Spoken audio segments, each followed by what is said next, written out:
ચાલો આજે એક એવી જગ્યાની વાત કરીએ, એક એવી સફર પર જઈએ જ્યાં દુનિયાના સૌથી શક્તિશાળી મહાકાય જહાજો પોતાનો અંતિમ શ્વાસ લે છે.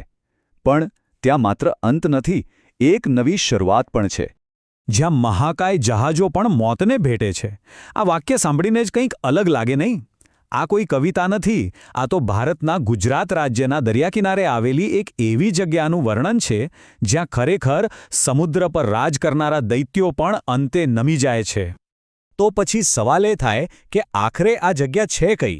દુનિયાનું સૌથી મોટું જહાજ કબ્રિસ્તાન, શિપ ગ્રેવયાર્ડ ક્યાં આવેલું છે, જ્યાં હજારો લાખો ટનના જહાજોને તોડીને એમને એક નવું જીવન આપવામાં આવે છે? આનો જવાબ છે અલંગ. હા, ગુજરાતના ભાવનગર પાસે આવેલો પેલો 10 કિલોમીટર લાંબો દરિયા કિનારો. આ જે જગ્યા છે જે દુનિયાભરના મોટામાં મોટા દરિયાઈ જહાજો માટે એમનું અંતિમ મુકામ બને છે. પણ આટલી બધી જગ્યાઓમાંથી અલંગ જ કેમ? શું આ માત્ર એક સંયોગ છે? બિલકુલ નહીં. એની પાછળ કુદરતનું એક એવું ગણિત છે જે અલંગને આ કામ માટે દુનિયાની સૌથી પરફેક્ટ જગ્યા બનાવે છે. આ રહસ્ય સમજવા માટે પહેલાં આ આંકડો જુઓ. 12 મીટર એટલે કે લગભગ 4 માળની બિલ્ડિંગ જેટલું. આ છે અહીં આવતી ભરતીની ઊંચાઈ. આખા ભારતમાં સૌથી ઊંચી ભરતીઓમાંની એક. અને સાચું કહું તો આ જ અલંગની સૌથી મોટી તાકાત અને એનું રહસ્ય છે. તો જુઓ, થાય છે શું? આ કુદરતી ચક્ર એકદમ પરફેક્ટ ડ્રાયડોક જેવું કામ કરે છે.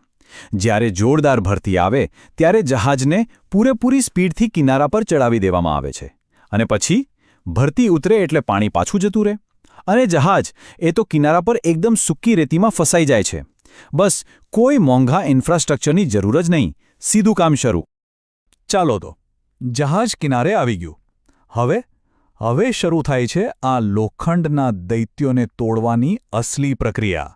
અને આ કોઈ સાધારણ કામ નથી, એની પાછળ એક આખું વિજ્ઞાન છે. એવું નથી કે જહાજ આવ્યું અને બીજા દિવસે તૂટી ગયું.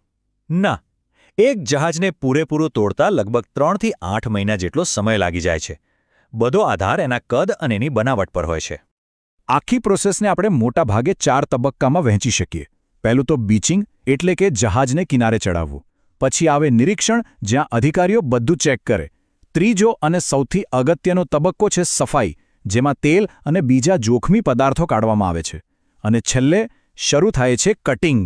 ગેસ કટર અને મોટી મોટી ક્રેનોથી જહાજના ટુકડે-ટુકડા કરી દેવાય છે.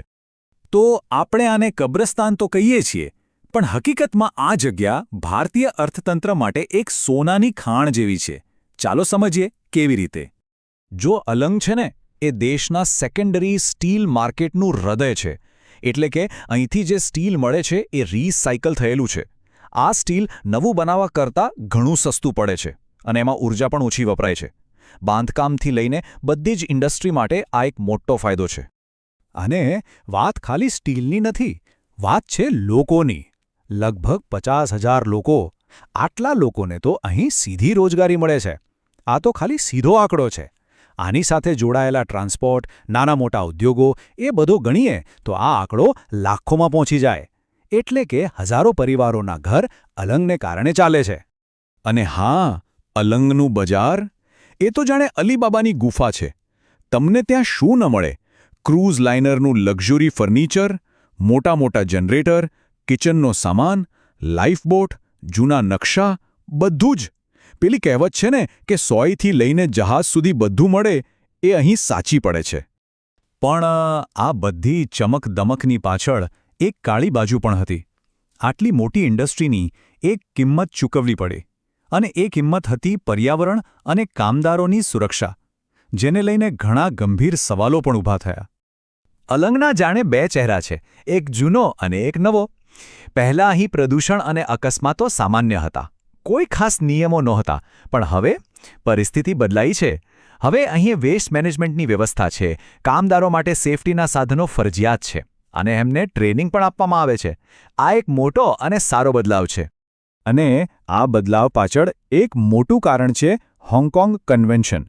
સરળ શબ્દોમાં કહીએ તો આ એક આંતરરાષ્ટ્રીય નિયમ છે જે કહે છે કે જહાજોને તોડવાનું કામ સુરક્ષિત રીતે અને પર્યાવરણને નુકસાન પહોંચાડ્યા વગર થવું જોઈએ.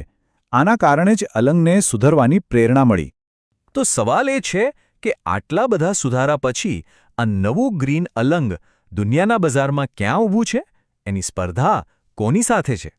જુઓ, કોમ્પિટિશન તો છે જ. બાંગ્લાદેશ અને પાકિસ્તાન જેવા દેશો ઓછા ખર્ચે કામ કરે છે. પણ હવે દુનિયા બદલાઈ રહી છે. યુરોપ જેવા દેશો હવે ગ્રીન રિસાયકલિંગ પર વધુ ધ્યાન આપી રહ્યા છે. અને અહીં જ અલંગ બાજી મારી જાય છે. અલંગની ઓળખ હવે સુરક્ષિત અને પર્યાવરણ ફ્રેન્ડલી યાર્ડ તરીકે બની રહી છે. અલંગ માત્ર એક યાર્ડ નથી, એ ઇતિહાસનો સાક્ષી પણ છે.